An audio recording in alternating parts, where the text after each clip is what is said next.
आज देश की रक्षा स्थिति इतनी खतरनाक है कि मैं अभी पीछे ले जाके आया था। जो एरिया चाइना बॉर्डर के पास है, वहां लगभग 7 से 8 गांव हमारे कब्जे हो चुके हैं। अरुणाचल प्रदेश लगभग आधा चाइना के कब्जे में है। तो जहां इस सरकार को अपनी सेना की स्थिति मजबूत करने के लिए बजट बढ़ाना चाहिए था। जो 2 सालों से बच्चों की भर्ती कोरोना के कारण नहीं हो पाई, वो भर्ती लगभग 3 गुना करनी चाहिए थी। जहां फौजियों को साज और सुविधा अधिक देनी चाहिए थी। जिस प्रकार आपने देखा कि पुलवामा का इन्होंने फायदा उठाकर राष्ट्रवाद का नाम देकर, जवान बच्चों के हाथ में झंडे देकर 2019 में राष्ट्रवाद के नाम पर दोबारा सरकार ले आए थे कि हम फौजियों को इतनी सुविधा देंगे, बख्तरबंद गाड़ियां देंगे। किया क्या किया कि इन बच्चों को 4 साल का एक होम गार्ड बनाकर, होम गार्ड के बाद ना तो मांग, तो देखिए सरकार से पहले 2 मांगे थी जब 14 में सरकार बनी, स्वामीनाथन रिपोर्ट और 1 रैंक 1 पेंशन फौजियों के लिए 2 बड़े मुद्दे थे।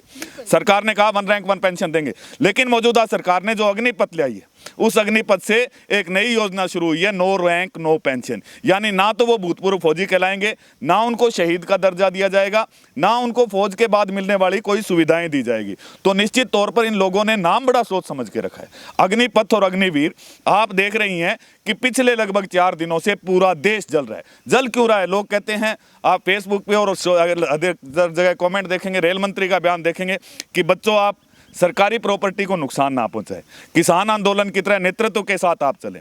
अरे किसान आंदोलन अलग चीज था, उसमें 20 साल से लेकर 100 साल तक के बुजुर्ग थे, हम बड़े शांति प्रिय लोग थे। लेकिन ये वो बच्चे हैं जो 8वीं के अंदर जब होता है, पहली बात तो आपको ये जानकर फौज की भर्ती में हरेक कोई नहीं जाता। जिसके परिवार में देशभक्ति की लाइन है, वो बच्चा 8वीं से सोच लेता है कि मैंने फौज में जाना है।